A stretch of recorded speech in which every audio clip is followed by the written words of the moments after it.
If you've got a Chevy vehicle and you're getting ABS and brake lights coming on intermittently at the same time, it's a problem with your electronic brake control module, and I'm going to show you how to deal with that issue. This is a picture of your electronic brake control module. On some vehicles, it's located under the vehicle on the driver's side at about the B-pillar location. That's where it's at on my Chevy Tahoe. On some Blazers, other vehicles, it's located under the hood, and it'll be on the driver's side, usually by the firewall. There's two parts to your ABS system. You have your control module and you have your pump. We're going to remove the control module from the pump in order to open it up and repair it. You remove the control module by unscrewing the 4 T20 Torx screws that hold it onto the pump, and then disconnect the 3 electrical connectors. They're pretty standard GM connectors. They're pretty easy to figure out how the hell to get them off the thing.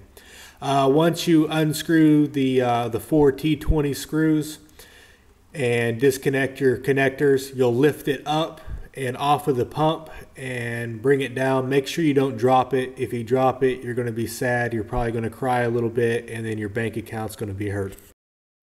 Alright guys, you want to remove this top cover off the electronic brake control module. It's sealed with an RTV silicone gasket. Before you start cutting that, what you want to do is there'll be 6 T10 Torx screws. One here, one here, one here, one here, and then there are 2 in here. There'll be one on this side, and there'll be one on this side. Those screws do go all the way through the case. And what you'll want to do is cut through the silicone gasket. I had to go around it about 8 times, applying more pressure. I would start prying on one side and cutting through it. What you're mainly looking for when you start prying it open is that you're not on the bottom side of the circuit board. On this side of the case, you should not see any circuit board. You should see the top of the case. Because if you're prying up the circuit board, it's because that gasket has gotten caught underneath it whenever they put it in, and whenever you're prying it up, you're actually prying up the circuit board. You will crack it, and you will have to buy a new electronic brake control module. Once you open it up, I'll actually add a video of what to look for. I'll cut it in somewhere in here.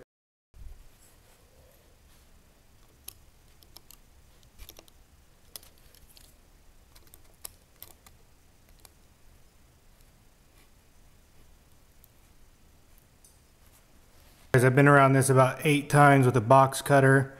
Now I'm just slowly prying parts and then going through it with a box cutter using a flashlight and getting everything I can. Just go slow doing this part right here, and definitely take your time, and don't go too far in with whatever you're prying it open with. Don't go too far in, or it will hit the circuit board. You'll be pressing against that and ultimately cracking it.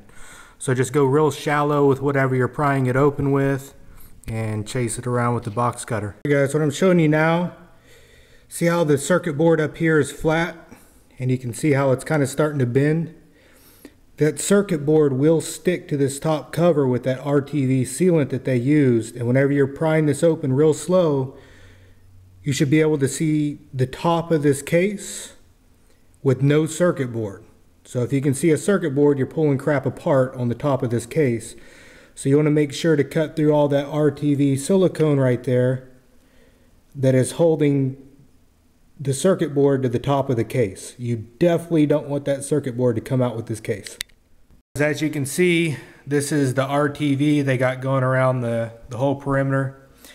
And like right here, you can probably tell how that's overlapped. Well, this part right here that was overlapped was sitting on top of was sitting underneath the circuit board. So whenever I was prying this up, it was actually prying up the circuit board. So I pried it just a little bit to get the razor in there and start slicing that off, and then it'll pop right off. But you just want to take your time. Don't get in a rush doing it, because if you try to force this top off, this circuit board, like the part that was lifting for me was, where was it at? It was this side right here. This side right here is not really held down by anything. It's and you can actually bend it up and down, which is not a good thing. And this side right here, which let me show you which side that is. When you're looking at it, you got the Kelsey-Hayes logo right here. It's this corner right here you really got to watch for, because this one, I mean, there's nothing underneath this side of the circuit board. It will bend up. I think all the other ones are pretty solid. Yeah, so that's the only corner you may possibly have a problem with, is if you're looking at it, it's this one right here. That side of the circuit board is going to pry up. You need to make sure, you know, start somewhere up over here, work your way down and up to this side, and then, you know, you'll have a big enough gap so you can see the circuit board popping up, and just cut along it with a razor blade. I'm going to show you what you need to solder here. Over here, I'm going to give you the wide shot of the circuit board, and over here in this area right here, you have these 4 points, and these two right here on mine, they're looking like the desert. They're all cracked and they look pathetic. It's the vibration and everything else that you get from operating a vehicle. Over time, they've lost their connection. And that's why your ABS and brake light is also intermittent. It's because that vibration and everything, you know, it'll break that contact. It may be for a nanosecond. But that lack of communication with that part on this control board, it automatically sends the signal, hey, something's screwed up with your ABS and brake system. So what you want to do is you want to solder this one, this one, this one, and this one. You see them right here in a row. I wish this camera would focus. The lighting sucks. I know, sorry. And then over here, your relay sits underneath this part over here. And right next to the barcode, you'll have this big point here and this big point up here.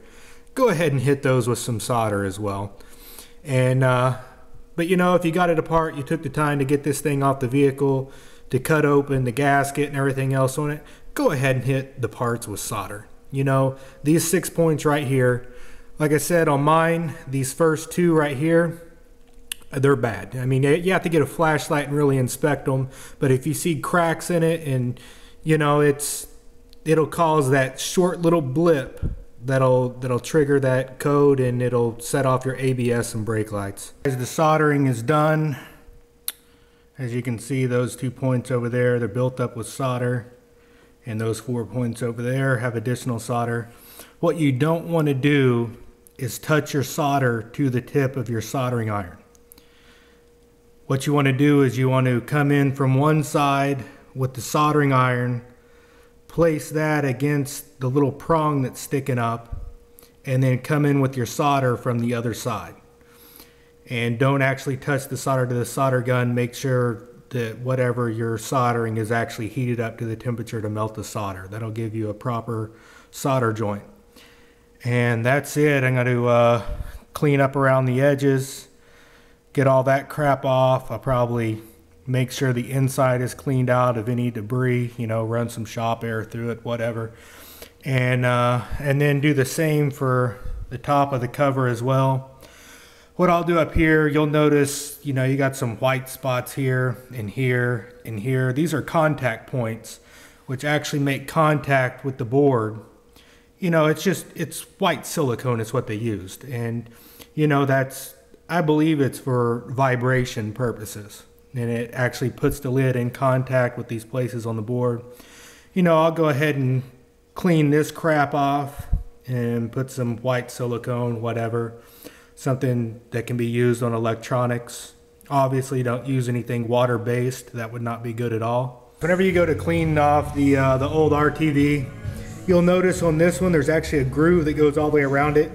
So you can't just take a flat razor, scrape the crap off and put it on. You actually got to get down into the groove to clear out all the old crap, because you want a good seal. This is going to be outside your vehicle in most of them. Some of them are located underneath the hood if you got a Blazer or something like that. But on my Tahoe, it's located underneath the B pillar on the driver's side. So what I did, busted out the Dremel, after playing with the box cutter for probably 5 minutes trying to clear all that crap out, it's not going to come out. So get you a light, light duty bristle head on the Dremel, whatever, and buzz around it. Took me about 5 minutes, cleaned it all up, it's spotless. What you don't want to do is pull out your angle grinder and put, a brush head on it and go after it. This thing is made of aluminum.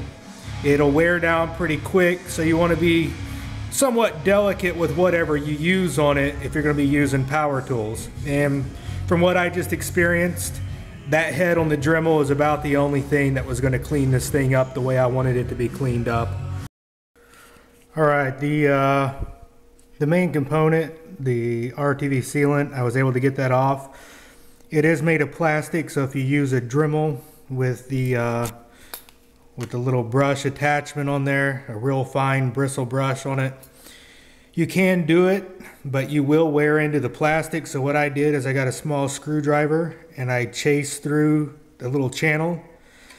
The RTV is going to break its bond with this plastic before it breaks its bond with itself, so you can kind of scrape most of it out, clear most of it off the sides. A lot of the crap's going to wrap around back up in here as well. I used a pair of needle nose and pulled that up while cutting it with the razor blade. Once I got it down, it was pretty decent. You aren't going to be able to clean it all, and I'm not going to use any type of corrosive liquids to eat through the RTV, seeing as how that's all electrical components in there, and you will screw yourself if that stuff corrodes. So what I did is I got the fine bristle brush in a very low setting on the Dremel and just made sure all this was cleaned out. That was the best way I found to clean this up so you can put in a new RTV seal. Now what I'll do is I'll clean all this up with the electrical cleaner, rubbing alcohol, whatever. Something that'll clean it up, obviously something that's not water-based. I'm about to apply this ultra black RTV silicone. I'm going to do it around the edges and then do a small bead around the edge of this as well, and its little groove it's got going around the edge. To replace, remember the white stuff that was sitting there? So it was for it to come into contact with these points on the top plate. And what I did is I got some regular silicone, put some small dabs on it. I'll let that get tacky, because what I don't want to do is I don't want this top plate to be adhered to this board. Because if I ever, for some reason, have to pull this thing apart again, it's not going to happen if this is adhered to this board. You'll end up cracking it in half. So I'll let that get tacky while I'm applying the RTV silicone. Whenever you're getting the silicone to do this with, look for something that says clean up with mineral spirits. If it says you can clean up whatever you're using with water, it's water-based. And you do not want to use anything water-based on a circuit board. Also, the reason you want to clean up the circuit board with something like rubbing alcohol and a swab is because you've been touching it with your hands. Whenever you touch something with your hands have oil on it. If that oil gets on the board, that oil is corrosive. That's why you want to go ahead and clean it off with rubbing alcohol. If you've ever wondered why you don't touch halogen lights whenever you're installing them, it's because the oil on your hands gets on the bulb, which causes a hot spot, and that hot spot creates enough heat to actually melt through the glass and the bulb burns out. That's why you don't touch your car headlights, halogen lights, all that crap with your hands before you put them in, because they get extremely hot. I'm going to go ahead and apply the beads of the RTV and set it together. I'm not going to screw it back together. I'm just going to set it on there. And you don't push it all the way tight. You let the RTV set up for about an hour and then you screw it tight. That ensures a good seal, and that's how you're supposed to use the stuff. The bead of black RTV has been applied to both the main component and the top plate. And I'm just going to stick this thing on here and let it set for about an hour, and then screw down the screws and tighten her up. I also wanted to mention I did get a shop vac once I cleared off all the old RTV. I did get the shop vac and just suck out along the sides all the way around this to make sure there was no debris left back in the unit. Alright, I've got this thing back together. What you do want to do is you're going to have RTV sealant in all your screw holes. So go ahead and start each screw. You know, you've got 1, 2, 3, 4, 5, and 6. These two being internally down in there, 1 and 2. But go ahead and get them snug, but don't tighten them all the way down. Let the RTV set up, you know, for its hour of set time, and then go ahead and torque all the screws down. Again, they're T10s. And you do actually need the T10 screwdriver. I couldn't find mine, I already had this thing off the vehicle, so I actually used the bit and an open-end 1/4 inch. And the problems you'll run into is on this side over here, and then the one that's on this side over here, you can't get that down in there with the driver on it. Also, the two that are in here. So you actually do need a complete T10 screwdriver like this, but with a T10 head on it. I already had it off my truck. I don't have another vehicle here right now to go to the store to buy them, so I made do. Also, I didn't get into the problems I had whenever I pulled this off the vehicle. I mentioned earlier when I was going through the install underneath the truck, or the removal, I mean, you have 4 screws. This is how you're looking at it from the bottom of the truck. It'll be sitting up there like that. Underneath here will be your ABS pump. There'll be 5, they're hydraulic lines that come off the front of it. They're brake lines. And you know, you got your electrical connector here, then you have one on the back side. Well, these 4 screws are all that connect it to the ABS pump. That's it. Well, up above it, you have about this much room to work. This screw right here was stripped out. This one back here was stripped out. This one was stripped out. This one was actually the only good one. So you can't get any tools to work on it, and unless you want to pull all the brake lines, pull the whole unit, there's 3 bolts that hold on the mounting bracket to the whole ABS pump and the electronic brake control module. You can pull it off as one unit, but you're going to have to pull the brake lines. Whenever you pull the brake lines, you're going to get liquid all over this crap, and you can't open it up with liquid. So if you do that, make sure that you have the area dry. Obviously, you're going to pull the whole unit, so you'll be able to dry it once you pull it off before you open it up.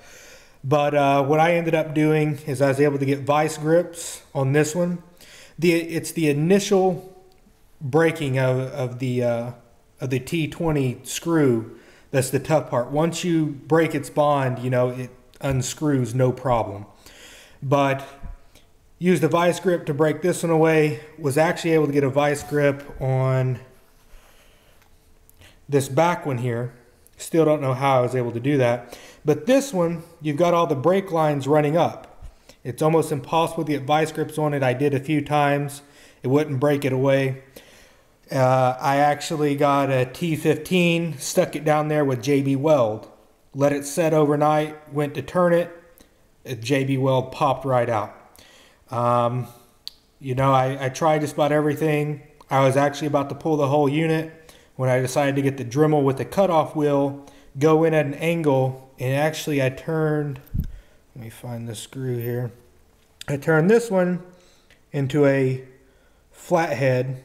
I cut a notch in it, if you can see the notch right there. You have to do this very, very carefully because, again, this is plastic. If you get into the plastic, you're going to have a problem. If you cut sideways into the plastic, you're going to have a problem. And you can see a little bit of marking from where I used the Dremel on it. No big deal. So that's a problem you may encounter. It actually took me about 4 hours to get this damn thing off the vehicle. It should literally take you no more than 5 minutes if everything, you know, nothing's stripped out and you can just pop it off. I mean, it should be a no-brainer. That was about it as far as problems. And once this gets set up, I'll show it back on the vehicle, turning it back on with ABS and brake lights. And if my ABS and brake lights come on when I plug this thing back in, this video just won't be going on YouTube. All right, I wanted to share with you guys what I'm going to do to address the stripped out T20s that I discussed with you earlier. I went and picked up the exact same size with the hex head on it. and some washers. Literally a pack of 4 of these were, well, hell, here's the receipt. They were 80 cents. The washers were 56 cents. So, but obviously I'm not going to be able to get a socket on here whenever I put it on here, because it's going to be up against here. So what I'm going to do is I'm going to get the Dremel with the gut off wheel, and I'm going to buzz it and turn it into a little flathead notch. And that way also, if I ever need to open this again and I need to put some torque on it, I can put an open end on it, pop the thing right off, no big deal. But that's my fix. I actually looked for more T20s, but they didn't have them long enough. They were all short. But I think this is better anyways, because if I ever need to put torque on this thing, you know, it's kind of odd that Torx screws don't really torque very well. They're little star points that strip pretty easy. So that's what I'll be doing to remedy that problem. All right, back underneath the truck. This is what it looks like when you get it disconnected. You have a connector there. Something unique about this connector here is you have to pull down this tab and then you can push it in and pull it out. The other one in the back is just like this one. Just a clip you lift up on and pull it out. Nothing to it. Then you got your 4 T20s that hold the thing on. I'm about to drop it back on here. Alright, it's back in there. As you can see, you've got screw there, and matches it on the other side with 2 other screws. Literally took less than 2 minutes to get this thing back in the truck, which is how it should have been coming out, but I don't have that good of luck. We'll go up top now and see how this thing works out, see if I get an ABS light and a brake light whenever I turn it on. If not, it was an intermittent problem, so hopefully it fixed it. But if they don't come on right away, at least I know I didn't thoroughly screw this thing up. And if you're wondering where we're at, this is the B pillar. You got your fuel filter right there. There were the brake lines I was talking about when I had trouble getting that back screw off that I was running into up here. There's virtually no clearance up there. There's your front tire right there. Track it back. That's the front driver's side tire, and this is where this thing sits at. The bolts to pull the whole bracket out, there's one that sits right here, and then there's 2 up there.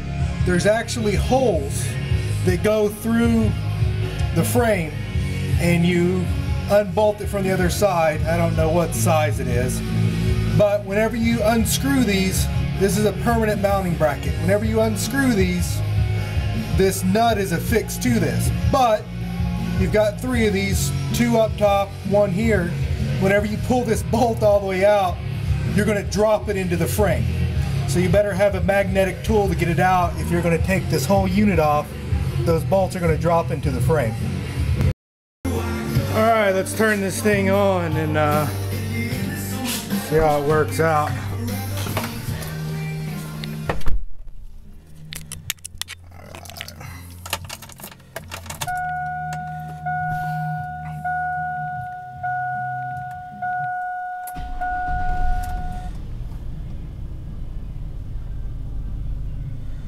Alright, ABS and brake light are off, so I know nothing's worse than it already was. It was an intermittent problem, so we'll see how this works out, and I'll keep you posted.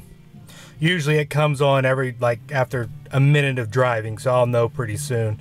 Actually, I'll go ahead and take it out now, see what it's looking like.